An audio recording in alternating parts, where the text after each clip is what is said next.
अस्सलाम वालेकुम everyone, this is Bilal from video सरकार और आज की इस वीडियो के अंदर हम रिव्यू करने वाले हैं Xiaomi Redmi Note 9 Pro को। ये जो मोबाइल फ़ोन है ये Xiaomi की Redmi Note 9 सीरीज़ का टॉप एंड हैंडसेट है जो कि पाकिस्तानी मार्केट में लॉन्च हुआ है। और अगर आप इस मोबाइल फ़ोन के प्राइस टैग की बात करते हैं तो ये अराउंड 45,000 का जो प्राइस टैग है उसके अंदर आता है। तो आज की इस वीडियो के अंदर हम देखेंगे कि Xiaomi का जो नोट सीरीज़ का टॉप एंड फ़ोन है उसमें हमें क्या चीज़ देखने को मिलती है। अब यहाँ पर मैं ये चीज़ क्लियर कर दूँ कि ये जो वीडियो है ये स्पेसिफिकेशंस के ऊपर उतना ज़्यादा फोकस नहीं करेगी। उसकी रीज़न ये है कि स्पेक्स सबको पता है, इस पॉइंट के ऊपर ये मोबाइल फ़ोन अक्सर लोगों ने ख़रीद भी लिया है। तो मैं इन जनरल यूजेज के ऊपर ज़रा ज़्यादा फोकस करूँगा क्योंकि इस मोबाइल फ़ोन को कुछ टाइम से मैंने यूज़ भी किया है और इस मोबाइल फ़ोन को तो हम टेस्ट भी बहुत ज़्यादा कर चुके हैं क्योंकि इस मोबाइल फ़ोन का हमने ड्यूरेबिलिटी टेस्ट भी अपलोड किया है। उसके अलावा इस मोबाइल फ़ोन को हम वैसे भी ऑफिस में काफ़ी चला चुके हैं। तो अगर आपने वो ड्यूरेबिलिटी टेस्ट नहीं देखा वो डेफिनेटली देख लें क्योंकि उसका रिजल्ट काफ़ी शॉकिंग आए थे। हम एक्सपेक्ट नहीं कर रहे थे लेकिन इस मोबाइल फ़ोन ने बहुत अच्छा परफॉर्म किया है। तो वो ड्यूरेबिलिटी टेस्ट जो है वो इस मोबाइल फ़ोन के काफ़ी हक में गया है। हैविंग सेड दैट, अगर आप इस मोबाइल फ़ोन के बिल्ड क्वालिटी की बात करते हैं तो इस मोबाइल फ़ोन की जो बिल्ड है वो काफ़ी डिसेंट है क्योंकि इसके बैक और फ्रंट साइड के ऊपर आपको कॉर्निंग गोरिल्ला ग्लास 5 मिल जाता है और सेंटर में एल्यूमिनियम का फ्रेम लगाया गया है जिसकी वजह से ये जो मोबाइल फ़ोन है एक ग्लास सैंडविच डिज़ाइन बन जाता है और इस प्राइस कैटेगरी के उन कुछ डिवाइसेस में आ जाता है जो कि आपको ग्लास प्रोवाइड करती हैं और आपको मेटल की सारी बिल्ड प्रोवाइड करती हैं। अदर देन दैट, अगर आप इस मोबाइल फ़ोन की लुक की बात करते हैं तो इस मोबाइल फ़ोन की जो लुक है वो काफ़ी हद तक Xiaomi की जो Redmi Note 9 सीरीज़ है वैसी ही है। यहाँ पर जो मेन एडवांटेज है वो ये है कि इसका अगर आप ये ट्रॉपिकल ग्रीन कलर देखते हैं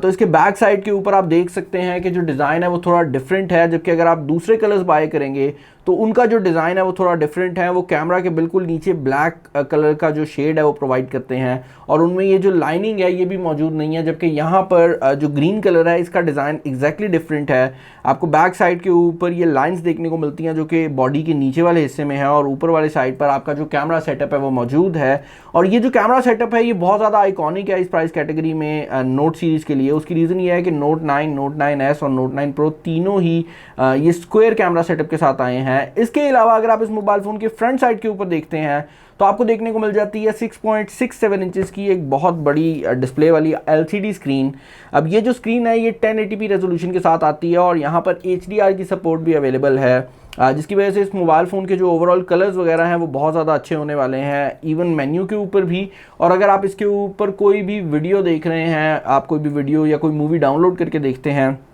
तो वहाँ पर भी जो रिजल्ट्स हैं वो बहुत ज़्यादा कमाल हैं। HDR का एक छोटा सा बग मुझे फेस करने में आया है और वो ये है कि अगर आप YouTube की एप्लीकेशन के ऊपर जाकर कोई भी वीडियो देखते हैं तो फॉर सम वियर्ड रीज़न उस पर HDR काम नहीं कर रहा। अब मेरी पर्सनल ओपिनियन ये है कि शायद ये YouTube की ऐप का कोई मसला हो क्योंकि अगर आप Google Chrome पर जाकर YouTube को ऑन करते हैं तो उस टाइम पर जो HDR कंटेंट है वो आप प्ले कर सकते हैं, जिसका मतलब ये है कि मोबाइल फ़ोन के अंदर जो HDR की सपोर्ट है वो बिल्कुल ठीक काम कर रही है। तो हो सकता है कि जो YouTube की एप्लीकेशन है फॉर सम वियर्ड रीज़न वो HDR को इस फ़ोन पे सपोर्ट ना कर रही हो या आई डोंट नो रीज़न क्या है, लेकिन क्रोम पे काम कर रहा है। तो डिस्प्ले जो है वो HDR को भी सपोर्ट करता है। यहाँ पर 480 निट्स का जो ब्राइटनेस है वो आपको देखने को मिल जाता है, जिसका मतलब ये है कि अगर आप इसको डे टाइम के अंदर भी यूज़ करेंगे तो आपको कोई भी प्रॉब्लम नहीं आने वाली। इस प्राइस कैटेगरी में कुछ इससे भी ज़्यादा ब्राइटर डिस्प्लेज हैं, लेकिन ऐसा नहीं है कि आप इसको अगर यूज़ करेंगे तो आपको डे टाइम में या डायरेक्ट सनलाइट में भी कोई मसला आएगा। ये काफ़ी ज़्यादा ब्राइट डिस्प्ले है। अदर देन दैट ओवरऑल जो डिस्प्ले है उसकी क्वालिटी मुझे डिसेंट लगी है। ऊपर वाली साइड पर आपको IR ब्लास्टर देखने को मिल जाता है और ये उन कुछ डिवाइसेस में से है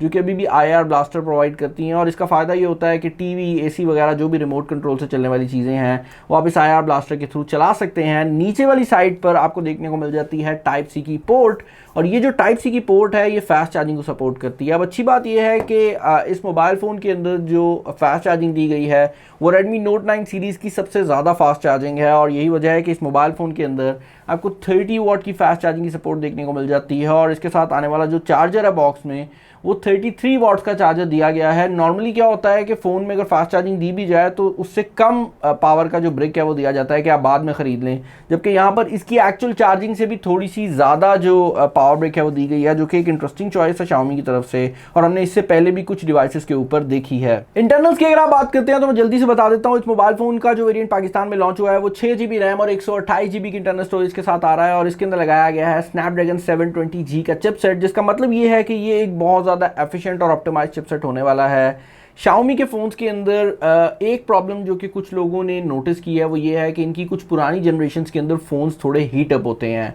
और उस हीट अप होने के पीछे रीज़न ये है कि जिस प्राइस कैटेगरी में जो परफॉर्मेंस आपको Xiaomi प्रोवाइड कर रहा था उस प्राइस कैटेगरी में और कोई भी कंपनी प्रोवाइड नहीं कर रही थी, और लोग क्योंकि फ़ोन के ऊपर मुकम्मल लोड डाल के चलते हैं और यही वजह है कि वो फ़ोन थोड़ा सा हीट प्रोवाइड करता है, लोग इस पर कंप्लेन करते थे। लास्ट जनरेशन के अंदर MediaTek का Helio G90 का चिपसेट लगाया गया था जो कि एक बहुत ज़्यादा पावरफुल चिपसेट था, और वो वाहिद चिपसेट था जो कि PUBG जैसी गेम को भी हाई सेटिंग पे चला देता था उस टाइम के अंदर, और उस पॉइंट पर लोग उसे हाई सेटिंग पे खेल लेते थे लेकिन बाद में कंप्लेन करते थे कि मोबाइल फ़ोन हीट हो रहा है। तो उस चीज़ को इस दफ़ा सॉर्ट आउट किया गया है, और 720G जो कि इस दफ़ा स्नैपड्रैगन का चिपसेट है वो आपको ऑलमोस्ट वही परफॉर्मेंस प्रोवाइड करता है, लेकिन जो डिफरेंस है वो आपकी एफिशिएंसी के अंदर आ जाता है। एक तो ये बैटरी कम कंज्यूम करता है, और दूसरे जो बड़ा डिफरेंस है इस चिपसेट का G90 की निस्बत वो हीटिंग का है। बेसिकली इस मोबाइल फ़ोन के ऊपर अगर आप हैवी गेमिंग भी कर रहे हैं तो ये मोबाइल फ़ोन हीटअप नहीं होगा, क्योंकि इसके अंदर इस बार स्नैपड्रैगन का चिपसेट लगाया गया है। और अगर आप बात करते हैं गेमिंग की तो ये हाई जो HD सेटिंग है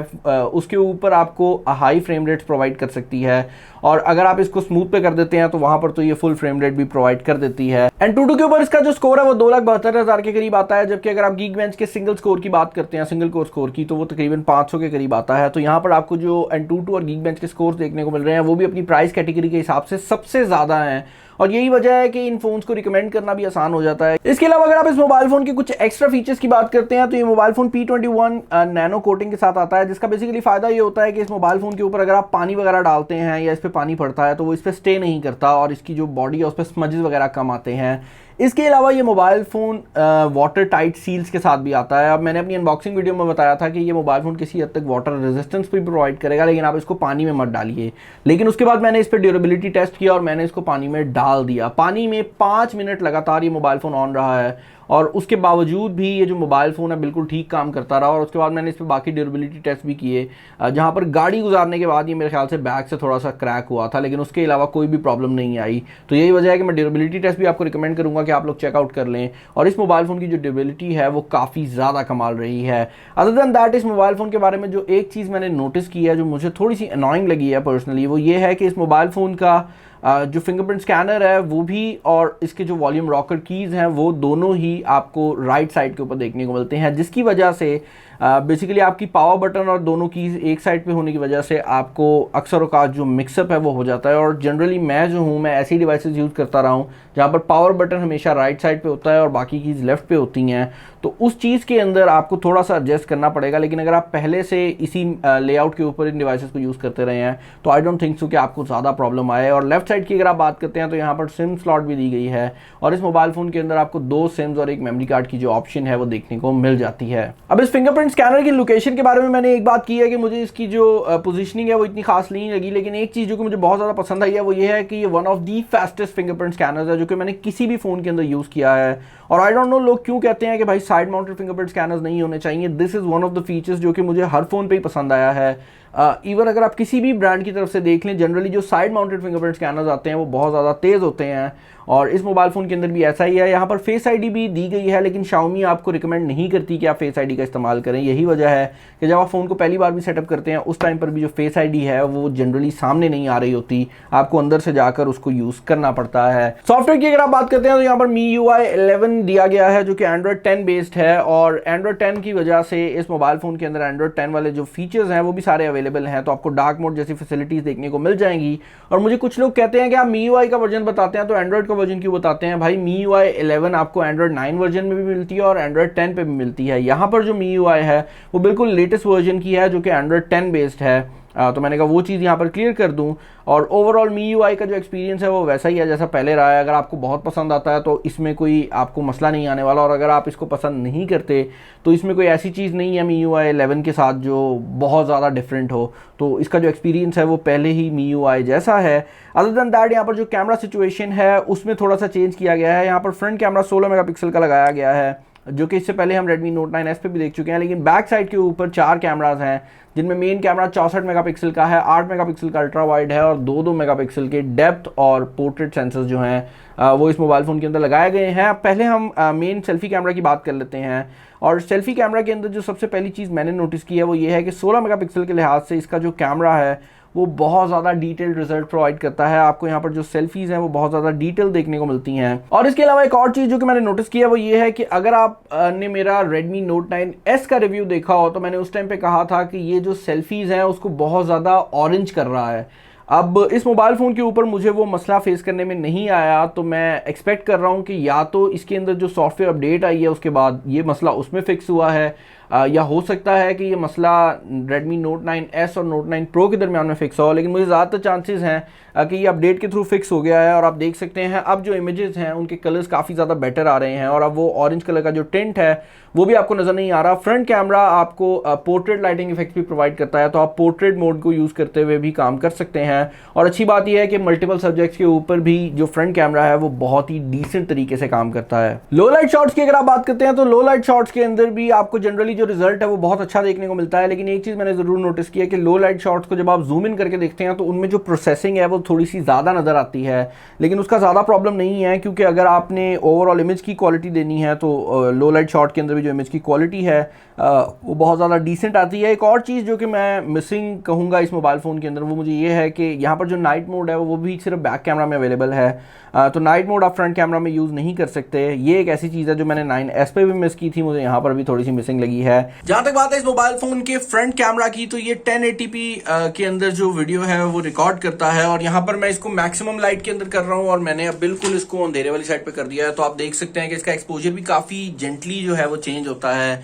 और ओवरऑल जो रिजल्ट है वो 1080p के लिहाज से मुझे काफ़ी डिसेंट लगा है। बैक कैमरा की अगर आप बात करते हैं तो इस मोबाइल फोन का जो बैक कैमरा है वो 64 मेगापिक्सल का है, और इंटरेस्टिंगली 48 मेगापिक्सल से 64 मेगापिक्सल का जो शिफ्ट है वो नॉर्मली कुछ कैमरास के अंदर इतना बड़ा नहीं होता, लेकिन यहाँ पर मुझे बहुत ज़्यादा डिफरेंस लगा है। अगर आप बात करते हैं डिटेल की तो इसका 64 megapixel camera Redmi Note 9S की निस्बत आपको काफ़ी ज़्यादा डिटेल्ड इमेजेस प्रोवाइड करता है, और यही वजह है शायद कि दोनों के फ़ोन्स की प्राइस में थोड़ा सा डिफरेंस भी दिया गया है, क्योंकि ये जो कैमरा है काफ़ी बेटर है अगर आप इसको Redmi Note 9S से कंपेयर करते हैं। यहाँ पर डिटेल काफ़ी ज़्यादा है, और इसके अंदर भी आपको वही Xiaomi का एल्गोरिथम देखने को मिल जाता है जो कि डे लाइट के अंदर हर चीज़ को ज़रा ज़्यादा सैचुरेटेड कर देता है। मैंने बताया था कि अगर आपको ये चीज़ किसी ग्रीनरी वाले इन्वायरमेंट में देखने को मिले तो ये देखने में काफ़ी ज़्यादा एडिटेड और काफ़ी खूबसूरत लुक प्रोवाइड करती है, और यहाँ पर भी ऐसा ही है। अक्सर औक़ात आप पोर्ट्रेट शॉट खींचते हैं और आपको ऐसा लगता है कि वो शॉट किसी DSLR से खींची हुई एडिटेड इमेज है, जबकि असल में वो इस मोबाइल फ़ोन के कैमरा से खींची हुई इमेज होती है। और यहाँ पर जो पोर्ट्रेट शॉट्स हैं